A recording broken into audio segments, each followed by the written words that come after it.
Welcome back to another FPL video. This will be the team selection for Game Week 17, where I'll briefly discuss how I did in Game Week 16, then looking ahead to my transfer plans. I already made a transfer very early on in the week. I'll be confirming what I did and talking about possibilities in terms of taking a -4 hit. I'm even open to a -8, but I think a -4 is the more likely scenario, so be sure to keep watching to find out what I'm doing. If this video gets to over 200 likes, there'll be a deadline stream on the Friday, as well as the reaction stream over the weekend, and much more content headed your way for FPL and UCL Fantasy. Without further ado, let's jump straight into this video.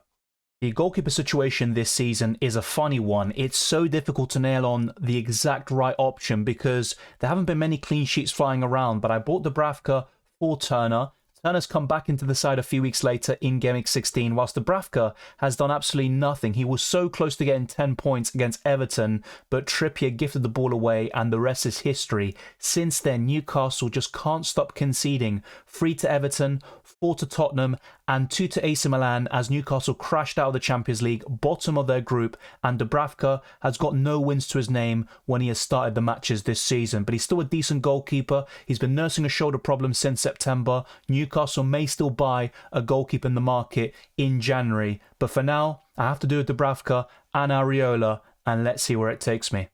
In the comment section down below, I want to see if you've ever had a worse defensive line than what I'm about to show you. Lascelles with -1 points.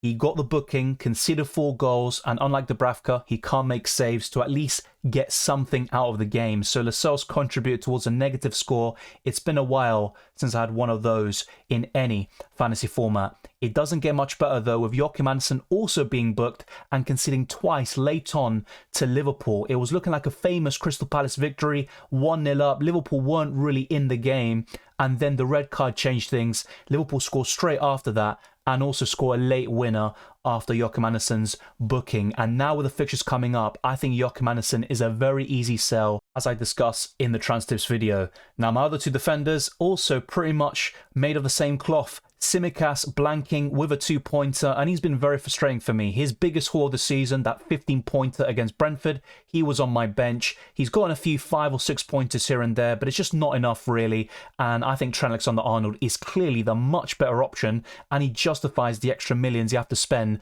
to go for him. Trent got 2 bonus points, despite the fact that Liverpool conceded, and also Trent got no attacking returns whatsoever. But the final defender is Saliba, and I didn't expect anything against Aston Villa. I thought Aston Villa would score, and Arsenal still probably deserved to win the game, but I still think Saliba was a bit shaky in that match, and Arsenal, in those crucial moments, just aren't really switched on. They're either gifting goals away, and to be fair to Aston Villa, it was a great team goal. They deserved to get that goal in the opening 15 minutes or so. After that, they kind of eased off, and they played a different plan, and were trying to sit back and defend that lead, and they did it successfully. But Arsenal really should have taken advantage and scored plenty of goals in that game. But ultimately, it's another blank for Saliba. He's been very disappointing in the last couple of weeks, and I don't see any clean sheets for Arsenal in the next 2 game weeks. And here come the injury doubts. Anthony Gordon is once again another injury concern. It was the same case against Everton and Tottenham. He played both games, and also you saw what happened against AC Milan, and he was subbed off with an injury problem. He is now in a protective boot, and Eddie Howe did say that he's got a tight hamstring at the moment, so let's wait and see if he can be available for Fulham in Game Week 17, but I would not be surprised if he missed that game entirely. The question is, how long is he out for? If it's beyond the Fulham game and he misses 2 to 3 game weeks, I think Gordon is a sell in that case. But if he's only missing 1 game week, I would argue with good squad depth, you can cover for it, and he's still a very good budget option in the long term. And of course, if he's available for Fulham at home, you keep him because he is a good option, especially at St James's Park, where he hasn't blanked this season in the Premier League. But we go on to the other midfielders now, and Jarrod Bowen also blanked as West Ham got demolished, a 5-0 loss by the hands of Fulham, who are one of the most informed teams in the last couple of game weeks. They gave Liverpool a scare. They really should have gotten something out of that game, and then they go and win 5-0 back-to-back against Nottingham Forest and West Ham. So credit to Fulham. West Ham, though, are very inconsistent, and Jarrod Bowen is still a good FPL option regardless, but he isn't really maybe as appealing as he once was a couple of weeks ago for me personally. Now, the third midfielder is Salah with a 13-pointer, and when I saw those goals coming in and those goal contributions, I was thinking I should have captained Salah. I knew I'd regret it, but of course, as we all know, Erling Haaland missing out was a bit of a blessing in disguise for some managers who had the vice-captaincy on Mohamed Salah. My fourth midfielder was Cole Palmer, who got booked. A lot of bookings in this team in Game Week 16, and only 1 point there as Chelsea lost yet again, a 2-0 defeat to Everton. And no one's surprised by this point. I thought Everton would win 2-1 and Palmer could be involved. It wasn't to be. I still think he's a good option in the long term over the next 5 to 6 game weeks where Chelsea have an incredible fixture run, but Chelsea don't feel with any confidence. Palmer is one of the only shining lights of an otherwise dismal season for the Blues. My final midfielder is Saka. He was a huge source of frustration for me because Arsenal created so many chances and also had so many openings where just that final ball or that final touch, decision making or finish would have put them ahead of the game and they could have won by 2 or 3. But you have to take your chances. Saka was culpable. He had one big chance missed in the first half and he also was a bit wasteful. It's one of the worst games I've seen from Saka in a long while. The same goes for Martinelli, but I still think they can bounce back against Brighton and potentially Liverpool, although that's going to be extremely tough to say the least. So that was my midfield. Very disappointing, really, with the exception of Salah, who carried that position, and also my entire squad. Just the one forward in my team in Game Week 16. And who is it? Oh, it's Darwin. Yeah, he's pretty much terrible in the last 3 game weeks. Only 1 assist, and he still got booked in that game. And he was also a substitute. So the biggest return he could give me was 3 points in Game Week 15. And apart from that, it's just blanks where he should have really scored more goals. Against Crystal Palace, I don't think he really missed any big chances. But against Fulham, he missed 2 or 3 clear-cut opportunities. And that could have been a massive return in itself, which would have justified that Watkins to Darwin Núñez transfer. But that was a disaster. And Watkins, in that game against Bournemouth alone, outscored Darwin Núñez in the 3 game weeks overall. So it is what it is. I still think Darwin is a good option against Manchester United in Game Week 17. But beyond that, I would still rather have Solanke or Ollie Watkins in the long term. It was a terrible game week for me, and that's back-to-back red arrows after a series of green ones since game week 8. So 40 points overall, and 26 of those points came from Salah. So imagine if Haaland had missed out and I captained Saka. I don't even want to think about what would have happened, but I'm close to 1 million in rank now, 914 overall points, and I wasn't expecting much in the last 2 game weeks, to be honest, because most of my players had away fixtures, and that always does play a part. You'd rather have those home games for your assets, and that will be the case in Game Week 17, so I'm expecting an improvement, a green arrow, and also a much bigger score, but it's still very disappointing nonetheless. Erling Haaland missed out, Matty Cash was benched once again, he came on for a 1-pointer, Archer did nothing, so kind of the same old. Areola missed out, and that's maybe a bit fortunate because otherwise he would have been in the starting 11 and it could have been minus points for him as well. But that was my starting 11 in Game Week 16. Very poor stuff. Salah carried my team, and apart from that, no one, and I mean no one, got a return. So it was a very dismal week to say the least. Let's now head over to Game Week 17, talk about my transfer plans. I made one in the defence already, and there could be yet another hit taken in the midfield or forward line. My goalkeeper situation is dire to say the least, but I'm going for Dubravka at home to Fulham, one of the most informed teams in the last 2 games with 10 goals scored and 0 conceded. But I'm going for Dubravka over Areola. I think that does make sense. And if Areola is fit, I may reconsider this, especially with Lascelles in the backline too. But right now, Dubravka is my preference. I'm not expecting much anyway. The same goes for most of my defenders. And generally speaking, I don't think there are many standout defender options that I don't have already, with the exception of Trent Alexander-Arnold and Mykolenko.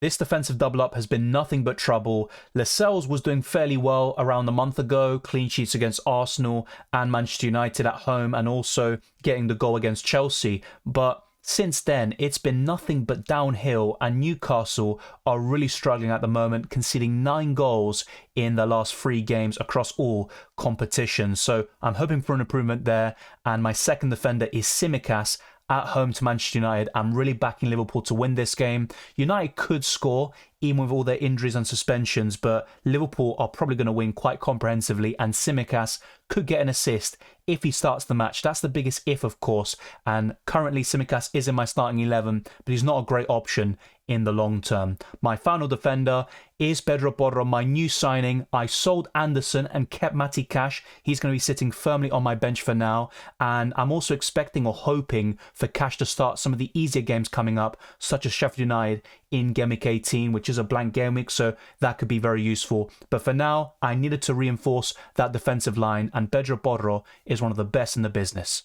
As things stand, I am keeping the injured out Gordon in my team, but as I mentioned earlier, he wasn't a protective boot following the AC Milan game. He's got a tight hamstring, so let's see when he returns. But if he is ruled out beyond this game week, and we're looking at 2 or 3 game weeks out minimum, then I am going to be looking to sell. And one thing I could do is sell Erling Haaland and also get Heung-min Son for Anthony Gordon. The only downside to that, apart from the fact that it would be for a -8 hit, is that it would make it more difficult to buy Erling Haaland back from Game Week 19 onwards. But if all's well and Gordon's only out for 1 game week, or is even available, it will become a firm hold, in my opinion. Now, when we go to the other midfielders, it looks a little bit better with Jarrod Bowen at home to Wolves. I think West Ham will bounce back, and Jarrod Bowen is still one of the best midfielders in the game. Maybe not to the same level as we saw him at a few weeks ago or a couple of months ago, but Bowen is still a very solid choice who gets 90 minutes every single week. He gets the bulk of the big chances for West Ham United. So I think Bowen is still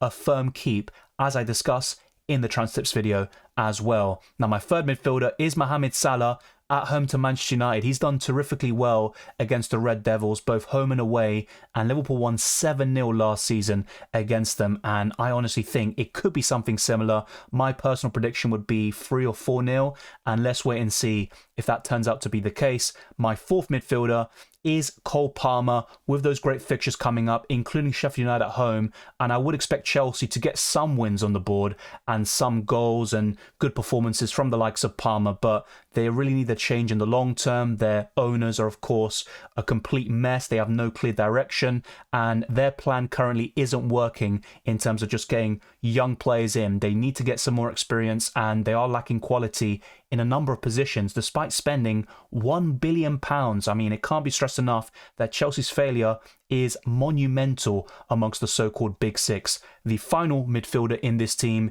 is Bukayo Saka at home to Brighton, and Arsenal have really struggled against Brighton in the last couple of seasons. I think it could be yet another struggle this time round. Arsenal remain the favourites, but it's going to be a very tricky test. I think both teams will score, and it'll be a very entertaining game. Arsenal have to win this though, otherwise they go into that Liverpool game with a number of games without a win, 3 in all competitions with PSV, Aston Villa, and it would be Brighton as well if they don't get the victory. So it's very important for Arsenal, and Saka will be integral to anything the Gunners do in the attack. He's got one of the most dribbles in the league, same with chances created with 39, and he also gets goals and assists galore in the Champions League and Premier League. So Saka for me is a firm hold. I know Son is very tempting, but if I'm looking at the other midfielders, I'd rather sell Gordon rather than Saka in terms of finding a way to bring the South Korean in. One of the biggest dilemmas I have this week is, who do I sell to get Ollie Watkins back? Will I sell Erling Haaland or will I sell Darwin Nunez? As things stand, and I'm waiting for more press conferences and updates, I'm currently looking to hold Erling Haaland and sell Darwin Nunez, even though I said earlier I think Darwin Nunez could do very well against Manchester United. But if Erling Haaland is ruled out for Game Week 17 and with the blank in Game Week 18, I would sell Erling Haaland and bring him back in Game Week 19, and it's very important to have good squad depth in this period. I've only got the likes of Saliba, Archer and Cash on my bench, but it's still not too bad. I've seen worse benches overall. Erling Haaland is currently at 50% chance of playing. We should get an update later today on the Thursday, according to Pep Guardiola, but you know how he can be. He doesn't really give much away in most press conferences, but there is a chance Erling Haaland is available for the Crystal Palace game. If he starts, he's a great captaincy choice, but with that doubt lingering over him, I think most of us will gravitate towards Heung-min Son or Mohamed Salah for the captaincy. Let me know your captaincy choice down in the comment section below, and are you selling Darwin Nunez or Haaland to bring Watkins back? But let's now talk about the captaincy, my bench, and also my overall structure and alternative plans. The bench is as follows: Areola, Saliba, Cash and Archer in that order. And I think Cash, if he starts, could be fairly decent, but I'm not backing him to in this game. I think it'll be Konsa playing on the right-hand side yet again, and Cash could come into the starting 11 in Game Week 18 against Sheffield United. So keeping Cash throughout all of these weeks, suffering all the price drops and all the 0 and 1 pointers, could be worth it if he gets that clean sheet in Game Week 18 with that start. But that is a huge if, to say the least. Now, in terms of the captaincy, I'm currently going for Salah with Haaland as my vice. Salah will almost certainly play anyway, so it won't be a situation like Game Week 16 where Haaland misses out and then it will go to the vice captain, because if both Salah and Haaland miss out, I'm in big trouble, as they say. But I think Haaland would be my vice captain if I keep him. However, if I sell Erling Haaland and keep Darwin Nunez, my vice captain would be either Saka or Watkins, but Salah for me is the captain, and the only way this would change is if Erling Haaland is completely clear to play and it looks like he's going to start against Crystal Palace. In that case and scenario, it will become almost a 50-50 call between Salah and Haaland for the captaincy. Let's now head over to fpl.team, talk about how my team would look like if I keep Darwin Nunez and sell Erling Haaland instead. I would be very interested to see your thoughts down in the comment section below. Would you sell Darwin Nunez or Erling Haaland to bring Ollie Watkins in? Or would you not take the hit and just keep both of them as it is, especially if Erling Haaland is completely clear to play in Game Week 17? But the team would be Dubravka, Lascelles, Tsimikas, Pedro Porro, the same midfield five, and also Darwin Nunez and Watkins up front. But as I mentioned earlier in this video, I could also take a -8 hit if I sell Erling Haaland, and instead of Gordon, who could be out of Game Week 17, I could bring in Heung-min Son up until Game Week 21, and a -8 hit seems very excessive because my team isn't that bad, you'd say, but Heung-min Son can do extremely well in the next couple of weeks before he heads off to the Asian Cup in January, and the bench is still fairly decent, all things considered. Let's see if Areola returns from his wrist problem as well. That would be a big boost. Would it actually? No, maybe it wouldn't, because Areola doesn't keep clean sheets anyway. But overall, I'm quite happy with my team. There are some problems, as I think everyone has at this stage of the season. So much rotation, which is going to happen. Injuries that keep popping about. And even the likes of Gordon are constant injury doubts every single game week. And you want to avoid those heading into this festive period. We're already in the thick of it. Let's see if we can navigate out of this in the best way possible. If you watch all of my videos and streams, I assure you, you will be in a great place to be informed and also make some great decisions to keep on getting those green arrows and pushing up those league tables. Thank you very much for watching this video. If you enjoyed it or found it useful, then be sure to smash the like button and subscribe for new. Let's try to get this video to the 200 likes and let's keep on pushing towards 22,000 subscribers and beyond. That is the goal by the end of the year. You can also follow me on Twitter and Instagram, DylanRCM, and check all the links in the description below for the Patreon, Championships Discord server, the FPL League, and also Drafthound. I'd highly recommend you check all of those links out. I wish you all the best of luck for Game Week 17 and the rest of the season, and I'll see you next time.